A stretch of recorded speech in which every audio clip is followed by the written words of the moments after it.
नमस्कार, मैं हूं आपके साथ अंकिता पाल और आप सभी का हमारे छत्तीसगढ़ में स्वागत है। रुक करते हैं खबरों की तरफ। वन मंत्री केदार कश्यप ने कांग्रेस नेत्री कुमारी शैलजा के नोटिस सहित अन्य मुद्दों को लेकर बयान दिया और केदार कश्यप ने अपनी कड़ी प्रतिक्रिया भी दी। उन्होंने कहा कि अरुण सिसोदिया ने भी पूर्व सीएम भूपेश बघेल को नोटिस दिया था, उसका क्या हुआ? कांग्रेसी नेता अपने बुरे कर्मों की वजह से चुनाव हार रहे हैं। वहीं वन मंत्री केदार कश्यप ने कहा कि छत्तीसगढ़ की सभी 11 सीट भारतीय जनता पार्टी जीत रही है। साथ ही केदार कश्यप ने यह भी कहा कि ओडिशा में बीजेपी की लहर है, पूरा माहौल मोदीमय है। ओडिशा की जनता प्रधानमंत्री नरेंद्र मोदी जी को तीसरी बार प्रधानमंत्री के रूप में देखना चाहती है।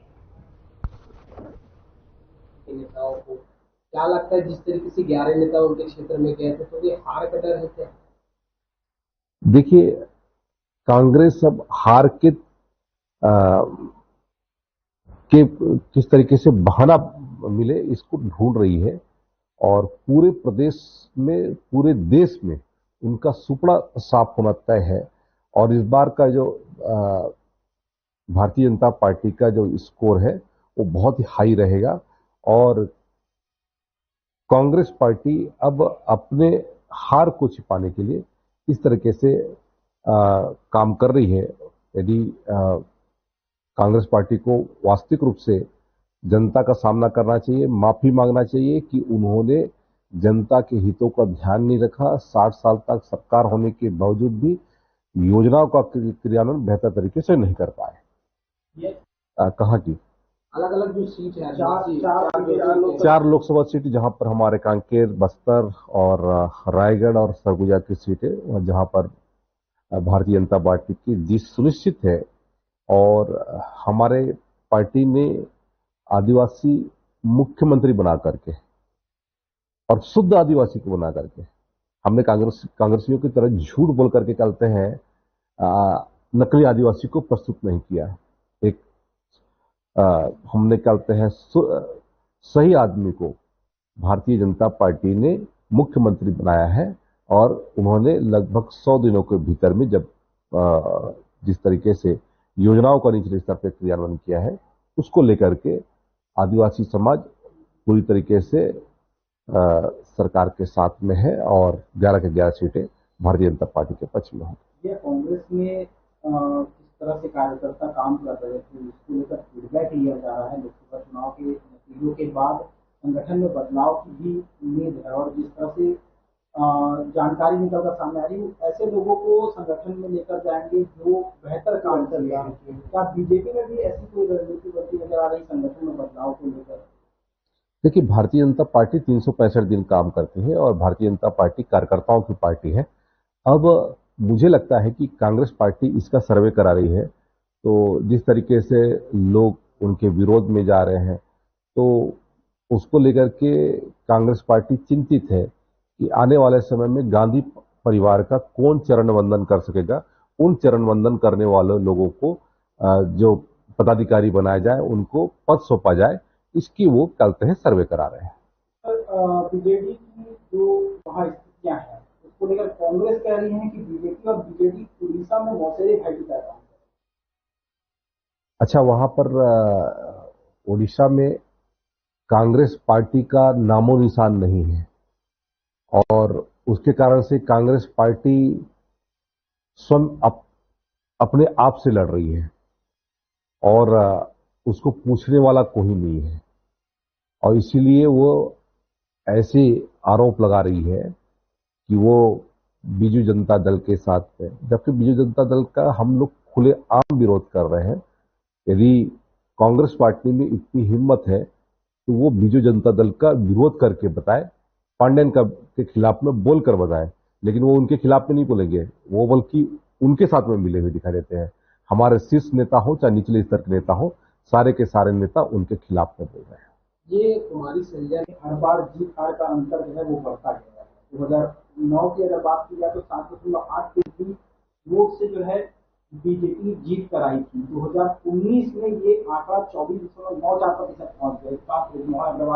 इस बार प्रदेश के हमारे कद्दावर नेता माननीय बृजमोहन अग्रवाल जी यहाँ से चुनाव के मैदान में है और निश्चित तौर से वो सारे रिकॉर्ड को ध्वस्त करते हुए एक रिकॉर्ड मतों के साथ में यहाँ पर विजयी होंगे। वोटों का प्रतिशत देख लीजिए या फिर हमारे कहते हैं देश में जो सर्वाधिक मतों में जीतने वाले सीटों में हमारे कहते रायपुर के क्षेत्र। तो वहीं रायपुर जिले की लोकसभा निर्वाचन की मतगणना 4 जून को सेजबहार स्थित शासकीय इंजीनियरिंग कॉलेज में होगी। न्यू सर्किट हाउस ऑडिटोरियम में आरओ, डिप्टी डीईओ और साथ ही एआरओ, एएआरओ और ईवीएम प्रभारी, पीबी नोडल, टेबुलेशन प्रभारी, सुरक्षा nodal, technical team, master trainer और साथ ही डीआईओ और डीपीआरओ सहित अन्य अधिकारियों को प्रशिक्षण दिया गया है।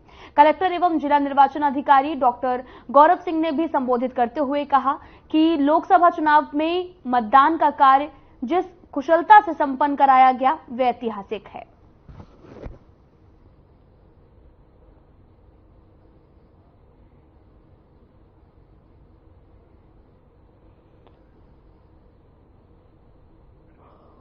आपको बताते चलें कि रायपुर जिले के लोकसभा निर्वाचन की मतगणना 4 जून को होनी है, जो कि सेजबहार स्थित शासकीय इंजीनियरिंग कॉलेज में होगी। न्यू सर्किट हाउस में ऑडिटोरियम में एआरओ और साथ ही आरओ, डीईओ, एएआरओ और ईवीएम प्रभारी, पीबी नोडल, टेबुलेशन प्रभारी, सुरक्षा nodal, technical team, master trainer, DIO और साथ ही डीपीआरओ सहित कई अन्य अधिकारियों को प्रशिक्षण भी दिया गया है। कलेक्टर एवं जिला निर्वाचन अधिकारी डॉक्टर गौरव सिंह ने भी संबोधित करते हुए कहा कि लोकसभा चुनाव में मतदान का कार्य जिस कुशलता से संपन्न कराया गया वह एक ऐतिहासिक है। आपको बताते चले कि जिला निर्वाचन अधिकारी ने संबोधित किया, जिसमें उन्होंने छत्तीसगढ़ में 3 चरणों में हुई मतगणना को लेकर, मतदान को लेकर जिक्र किया और साथ ही कहा कि बड़ी ही कुशलता के साथ छत्तीसगढ़ में मतदान हुआ है।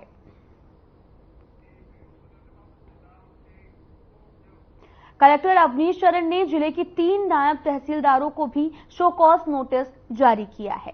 राजस्व संबंधी सभी तरह के मामलों के निराकरण में उनके शिथिलता बरतने के साथ ही शासन निर्धारित समय सीमा को लांघा जा रहा था, जिसमें सकरी तहसील के नायब तहसीलदार राकेश ठाकुर, लीलाधर चंद्रा और बिल्ला की नायब तहसीलदार विनीता शर्मा को नोटिस इश्यू किया गया। कलेक्टर ने राजस्व अधिकारियों की बैठक लेकर निराकरण की प्रगति की भी समीक्षा कर रहे थे। उन्होंने चेतावनी देते हुए कहा कि बरसात शुरू होने के पहले 15 जून तक सीमांकन के तमाम दर्ज मामले निराकृत कर लिए जाएंगे। साथ ही आपको बताते चलें कि फिलहाल लगभग 700 मामले कई तहसीलों में अभी भी लंबित हैं।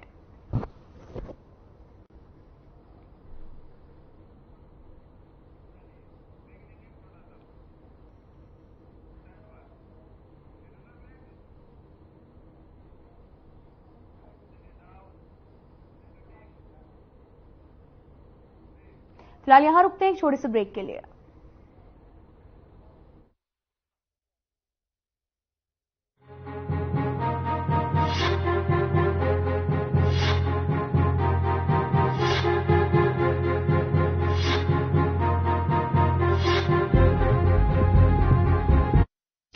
बहनों को लखपति दीदी बनाएंगे, ये है मोदी की गारंटी।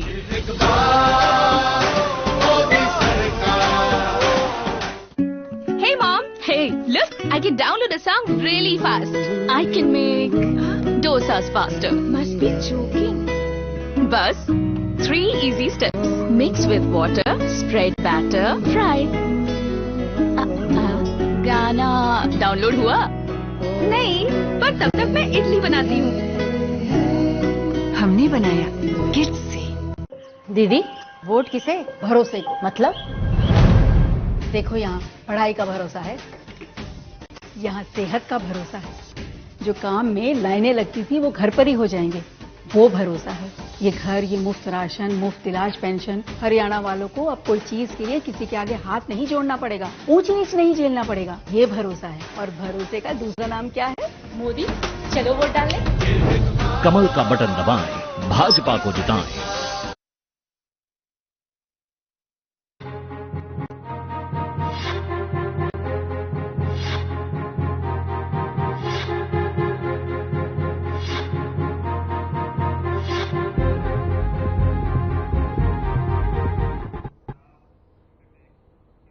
ब्रेक के बाद स्वागत है आप सभी का। रुक करते हैं खबरों की तरफ। भिलाई के स्टेशन मरोदा में दो युवकों ने एक व्यक्ति की डंडे से पीट कर हत्या कर दी है।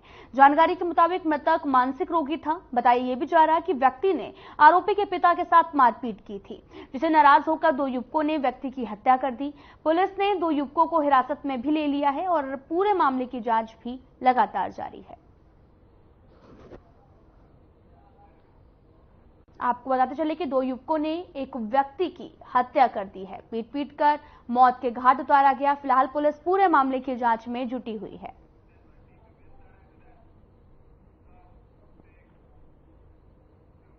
बेमेतरा में सड़क हादसे की खबर सामने आई, जहां पर पूरा मामला नवागढ़ थाना क्षेत्र के खैरी के पास का है, जहां पर इनोवा कार अनियंत्रित होकर सड़क किनारे पलट गई। हादसे में 3 बच्चे घायल हो गए। घायलों को इलाज के लिए अस्पताल ले जाया गया है।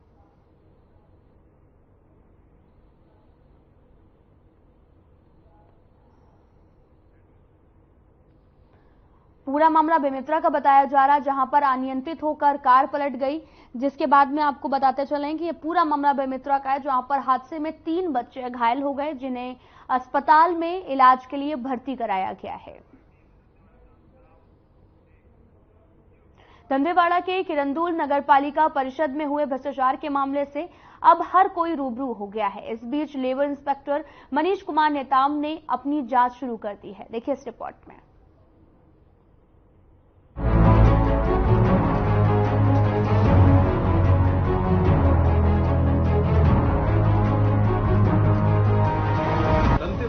किरंदुल नगर पालिका परिषद में हुए भ्रष्टाचार में अब एक और नया मामला सामने आया है। इस मामले में लेबर इंस्पेक्टर मनीष कुमार नेताम ने जांच की। दंतेवाड़ा जिले के किरंदुल नगर पालिका परिषद में पीडीओ के वेतन में हुई गड़बड़ को मनीष कुमार नेताम श्रम अधिकारी ने किरंदुल नगर पालिका पहुंचकर इसकी जांच की।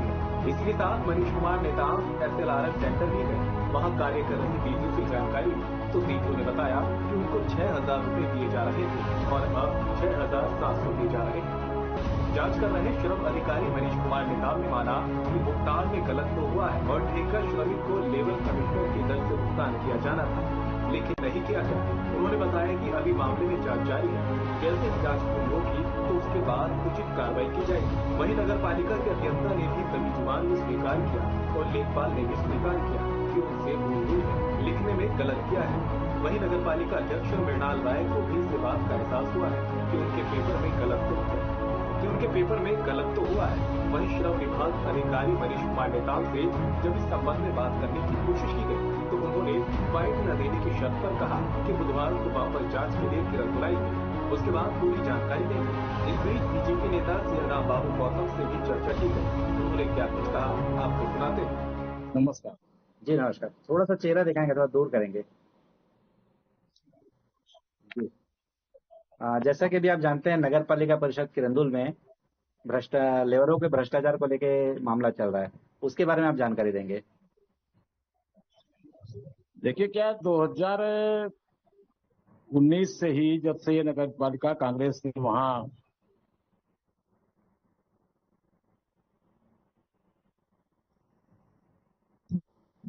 मीडिया के लोग और भारतीय जनता पार्टी के लोग भी इस बात को उठाते रहे हैं कि वहां भ्रष्टाचार है, मगर भ्रष्टाचार पे वहां लगाम लग नहीं रहा है और लगातार बढ़ रहा है। अभी 1 साल से तो लेबर वाला मामला, लेबर को जो कम पेमेंट दिया जा रहा है 6,000 और 9,000 कुछ बनता है शायद उनका, तो ये बाकी पैसा जा कहाँ रहा है और नगर पालिका उसमें क्या संज्ञान ले रही है। तो इसकी एक जांच तो होना चाहिए और प्रशासन इसकी तुरंत जांच करे और कार्रवाई करे।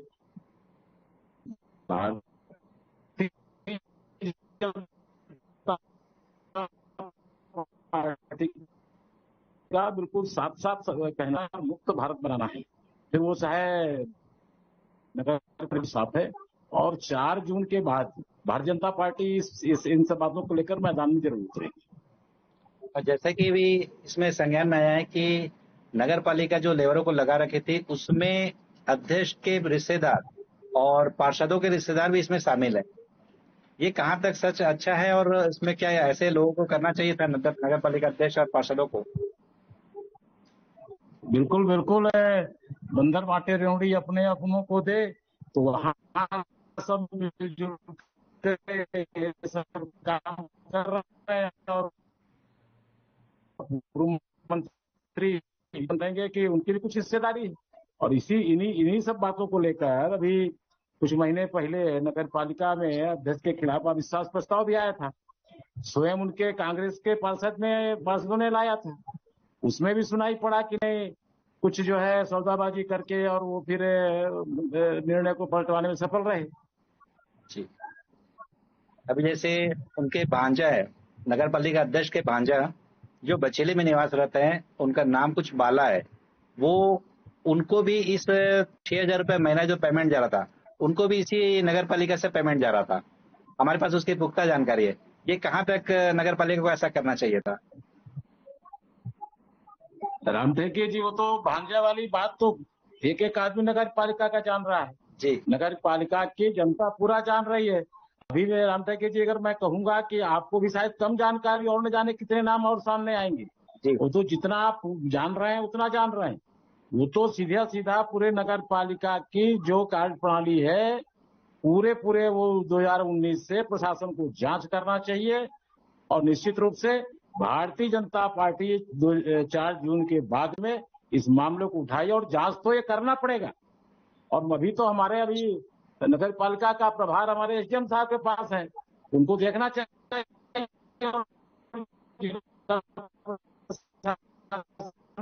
जो लेबर अधिकारी हैं उन्होंने भी माना है कि अनियमितताएं हुई हैं। अरे गरीबी हटाओ, गरीब को राहत देने की बात कांग्रेस करती है। ये गरीबों के पेट में लात मार रहे हैं, उनके मुंह का निवाला छोड़ रहे हैं। वो बाल बच्चों को पालने पोसने के लिए बेचारे अंतर महीने में पड़ जाता है। ऐसे लोगों को तो कतई माफ नहीं करना चाहिए। ये कड़ी सजा के हकदार। भाजपा इस मामले को लेकर कहां तक जाएगी? भारतीय जनता पार्टी का रुख साफ है। वहां पर भ्रष्टाचार हुआ है, ये भारतीय जनता पार्टी के संज्ञान में है। ये अभी विधानसभा चुनाव आ गया, लोकसभा चुनाव आ गया, 4 जून तक आचार संहिता लगी है। भारतीय जनता पार्टी निश्चित रूप से सारे मामलों को, नगर पालिका तेंदुल ही क्यों, जहां जहां इनके लोग बैठे हैं, जहां जहां सब ये उल्टा सीधा कर रहे हैं, इसकी जांच होना चाहिए। और इस समय हमारे मुख्यमंत्री जी माननीय विष्णु साय जी जो है वो काफी गंभीर है इस मुद्दे पर। इस चुनाव में सब बिजी है। निश्चित ऐसे लोगों पर कार्रवाई भी होगी, बख्शा नहीं जाएगा। गरीब का जो हक मान रहे हैं, गरीब के पेट में जो ये लात मार रहे हैं, उनके मुंह का निवाला छोड़ रहे हैं, ये माफ करने लायक है क्या? किरंदुल नगर पालिका परिषद में हुआ घोटाला तो सभी के सामने है। इसमें अब जांच भी चल रही है, लेकिन देखना ये होगा कि जांच में क्या कुछ निकल कर सामने आता है और किन पर गाज गिरती है। Bureau report.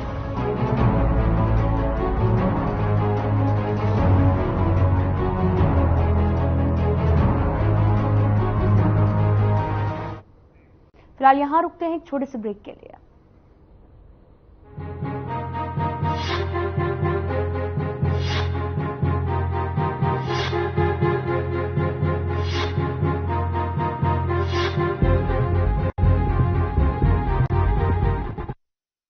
किसानों को जारी रहेगी 6,000 रुपए की सम्मान निधि। यह है मोदी की guarantee.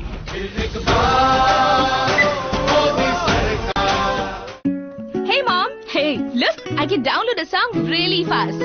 I can make dosas faster. Must be joking. Bus, 3 easy steps. Mix with water, spread batter, fry. गाना डाउनलोड हुआ? नहीं, पर तब तक मैं इडली बनाती हूँ। हमने बनाया किड्स से। ओ भाई, गाड़ी तो मत चल रही है। अब एकदम मोदी जी के काम के जैसी ना। एक्सीलेटर देते हैं तो द्वारका केएमपी एक्सप्रेस वे बन गए, और टॉप गियर लगाते हैं तो नई मेट्रो पहुंच गई। रेलवे लाइनों, सड़कों का जाल बिछ गया हरियाणा में। भाई, ऐसी स्पीड चाहिए तो मोदी फिर चाहिए। सिर्फ तारीफ नहीं, वोट भी करना। कमल का बटन दबाएं, भाजपा को जिताएं।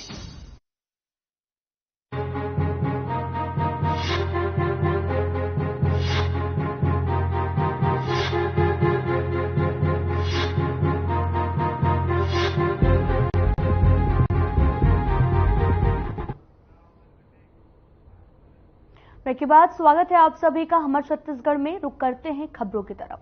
दंतेवाड़ा के किरंदुल से ऐसा मामला सामने आया जिसे सुनकर आपका भी दिल पसीज जाएगा। यहां कुछ गरीब परिवार रेलवे के खंडहर पड़े पुराने मकानों को अपना आशियाना बनाकर रह रहे थे, लेकिन अब इन परिवारों के सिर से इस खंडहर की छत को भी छीनने का फरमान जारी हो गया है। देखिए इस रिपोर्ट में।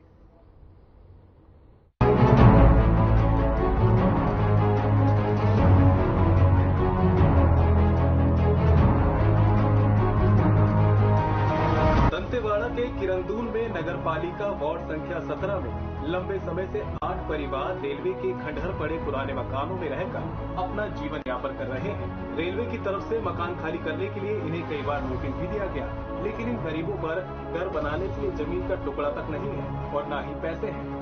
ये रेलवे के खंडहर घर को भी अपना आशियाना बनाकर रह रहे हैं, लेकिन अब रेलवे की तरफ से निविदा प्राप्त घरों को तोड़ने के लिए ठेकेदार ने रविवार को आकर इन लोगों को 2 दिनों में मकान खाली करने को कहा है।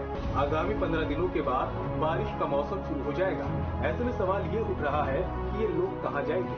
इनके पास न अपना घर है, न ही जमीन और न ही घर बनाने के लिए पैसा।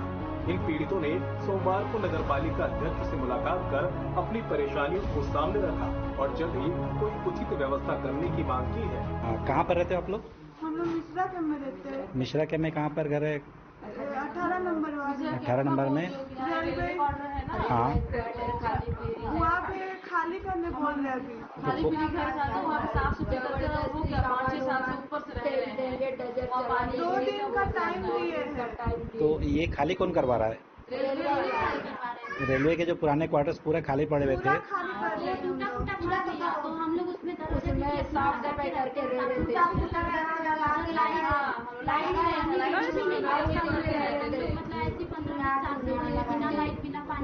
मेरा छोटा सा बच्चा है 2.5 साल का, फिर पेट में कहाँ जाएंगे? सरकार हमको गला दबा के मार देने से ठीक है, लेकिन जिंदा रह के क्या मतलब? ये जो रेलवे क्वार्टर बहुत सालों से खाली पड़ा है, फिर भी क्यों भगा रहे हो लोग? तोड़ रहे हैं उसको। कौन लाया था? डोजर कौन लाया था?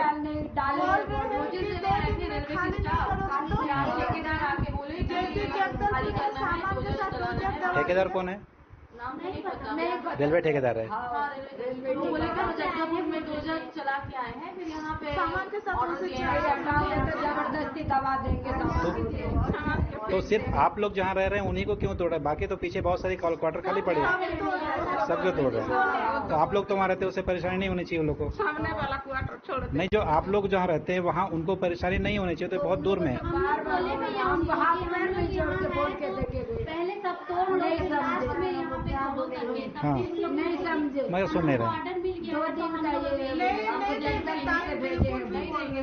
छोटे बच्चे को भी हम 2 दिन का टाइम हम लोग को नीति आए हैं, हमको 2 दिन का टाइम, बस आज और कल तुम लोग कुछ भी करो। छोटे छोटे बच्चे हैं, इसलिए हम लोग 2 दिन का टाइम देंगे तो नहीं देते। तो वहीं नगर पालिका अध्यक्ष मृणाल राय ने सभी की समस्याएं सुनी और आश्वासन दिया कि कलेक्टर से चर्चा कर उनकी समस्या का समाधान किया जाएगा। एक्चुअली क्या है, इन लोग जो बसे हैं रेलवे सीट क्वार्टर के नाम से है, 17 नंबर वार्ड है। तो मैंने कलेक्टर को अवगत कराया हूँ।